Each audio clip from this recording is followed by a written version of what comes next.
नमस्कार प्रेक्षकांनो, लग्नानंतर होईलच प्रेमच्या आजच्या भागात आपण पाहणार आहोत. नंदिनीला एक चिमुरडी भेटल्यामुळे नंदिनीचा कॉन्फिडन्स परत येणार आहे. त्याचा पण कॉन्फिडन्स ते परत मिळवून देणार.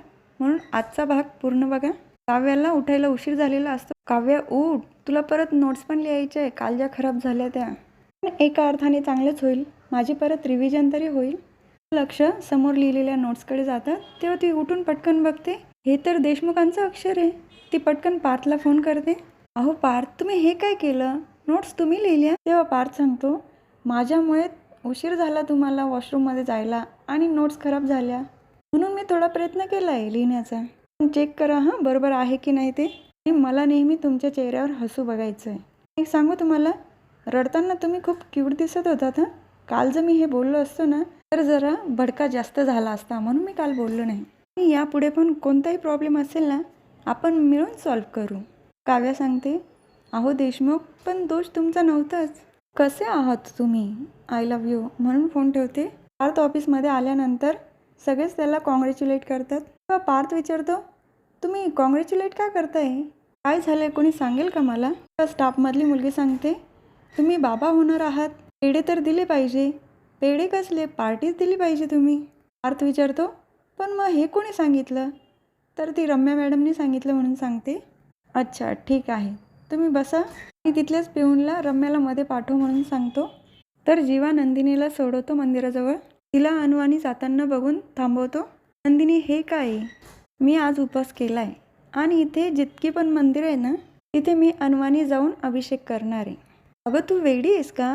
तर नंदिनी सांगते, मिस्टर जीवा, शहाणपणावर जग चालतं, पण प्रेमाच्या दुनियेत तर वेडेपणच लागतं ना. हे मी माझ्या बाळाच्या प्रेमापोटी करते, तुम्ही नका ना करू काळजी. नंदिनी तिथून निघून जाते. तर जीवा म्हणतो, काय अमेझिंग आहे ही, काय करू मी? रम्या पार्थ जवळ आलेली असते. पार्थ, तुम्हाला बोलवलं का? पार्थ तिला जाबच विचारतो, हे सगळं मुद्दाम करतेस का? तर रम्या सांगते, अरे पण मी काय केलं आहे? हे बघ, मी काव्याच्या आसपास सुद्धा नाही फिरकलेली. तेव्हा पार्थ म्हणतो, माझ्या बायकोच्या आसपास पण न फिरकता कोणते कांड करते हे माझ्या लक्षात येतं आहे. हां, सगळ्यांना का सांगितलं मी बाबा होणार आहे म्हणून? 3 महिने कोणाला हे सांगायचं नसतं, एवढं कळत नाही तुला? तेव्हा रम्या म्हणते, अरे माझं ऐकून तरी घे, मी नाही सांगितलं. मी जेव्हा काव्यावर बोलत होते ना फोनवर की तुझी काळजी घे, तेव्हा मी मेल पण टाईप करत होते आणि फोन स्पीकरवर होता. तेव्हा हे सगळं आरतीने ऐकलं आणि तिने सांगितलं ऑफिसमध्ये. मी काहीच नाही बोलली. तिने विचारलं मला सांगावं लागलं ना तिने सगळं ऐकल्यामुळे. तर पार्थ चिडणार असतो, त्याला लगेच नंदिनीचे शब्द आठवतात की तुम्ही आता सध्या चिडायचं नाही, शांततेत आपण सगळे प्रश्न सोडूया. असं सांगायचं ना, उगाच चिडलो तुझ्यावर, सॉरी हां. उलट तू सर्वांना सांग, लंच नंतर सर्वांना माझ्याकडून डेझर्ट, सगळे मिळून देशमुख स्टाईलने सेलिब्रेट करूया. जाऊन सांग. मला तर कळतच नाही पार्थ असं कसं बोलतोय. तिची अपेक्षा होती की त्याने चिडलं पाहिजे तिच्यावर. आता बघ मी काय करतो ते. नंदिनीचे सगळ्याच मंदिरातनं दर्शन झालेलं असतं, फक्त एक मंदिर शिल्लक असतं. तेव्हा ती जीवाला फोन करून सांगते, तेव्हा तुम्ही इथे येता का? माझी अशी इच्छा आहे की या मंदिरामध्ये आपण दोघांनी गेलं पाहिजे. जीवा विचारतो, पण तू काही खाल्लंय का? कशी आहेस ग तूच तर म्हणते ना अजून आपल्याला उशीर झालेला नाही आहे, मग असे इनलॉजिकल उपाय का करतेस तू?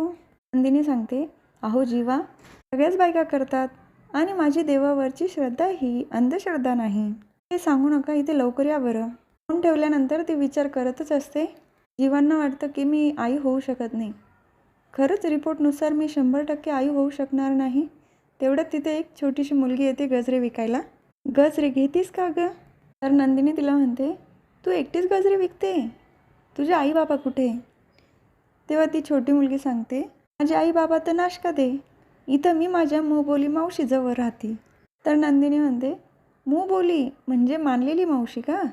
अच्छा, पण लहान मुलांनी असं काम करायचं नसतं, कायद्याने गुन्हा आहे, तुला माहीत नाही का? आणि तू शाळेत जाते की नाही? तेव्हा ती सांगते, हो जाते ना मी. नंदिनी विचारते, युनिफॉर्म कोणता आहे तुझा?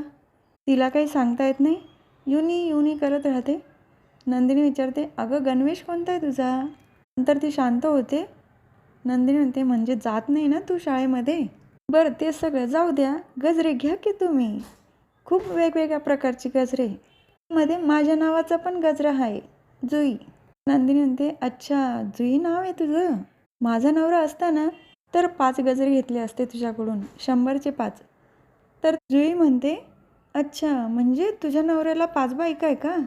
अगं नाही गं, मी एकटीच आहे माझ्या नवऱ्याला बायको. तुझ्यासाठी 5 गजरे घेतले असते. गजरे घेतल्यानंतर साबण दाखवते, साबण पण घेतीस का? नंदिनी म्हणते, अगं हे कसं कॉम्बिनेशन आहे, गजरे साबण. जुई सांगते, फुलांमध्ये पण सुगंध आहे आणि साबणामध्ये पण. पण सगळे डाग निघून जातील हां या साबणाने. नंदिनी विचारते, पण 100% डाग जातील याच्यात ना? तेव्हा जुई म्हणते, 100% तर खात्री कसलीच नसते. सारखं वापरत गेलं ना की जातील पूर्ण डाग. ते ऐकल्यानंतर नंदिनीला थोडासा विश्वास वाटतो की तिचा जो रिपोर्ट आलेला आहे 100% ती आई होऊ शकत नाही. ते रिपोर्ट पण बदलू शकतील आणि ती नक्की आई होऊ शकेल. त्यानंतर तिथून ती निघून जाते. तर काव्या फोनवर बोलत असते, तुझ्या नोट्सने खूप फायदा झाला आहे मला, टेस्ट पण चांगली गेली, आता बघूया रिझल्ट काय लागतो तो. तर तिचे नोट्स सगळे उडत जातात.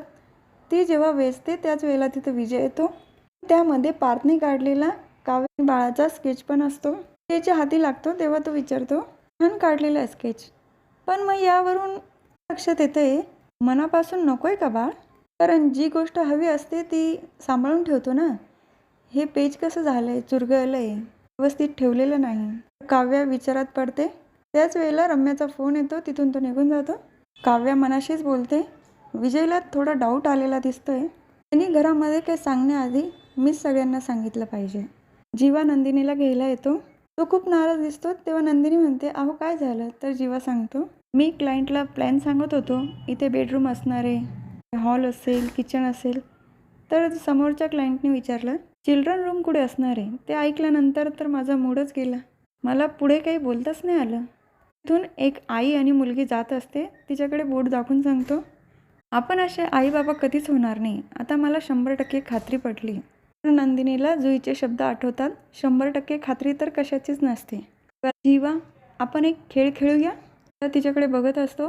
तर हा भाग इथे संपतो. पुढील भागात बघायला मिळतं की काव्या आणि पार जिथे आलेले असतात तिथलाच माणूस त्या महिलेला सांगत असतो, आता 7वा महिना लागला आहे, थोडा आराम कर, पुढे 3 महिने परत आरामात जातील, दिवस सुट्टी घे. तेव्हा काव्या म्हणते, तुम्हाला का असं वाटतं या बाईंनी सुट्टी घेतली पाहिजे?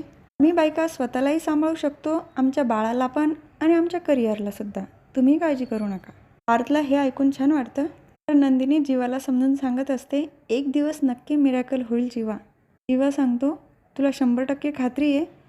नंदिनी म्हणते, 100% खात्री तर कशाचीच नसते, आपण आपलं करत राहायचं, एक दिवस नक्की डाग जातील.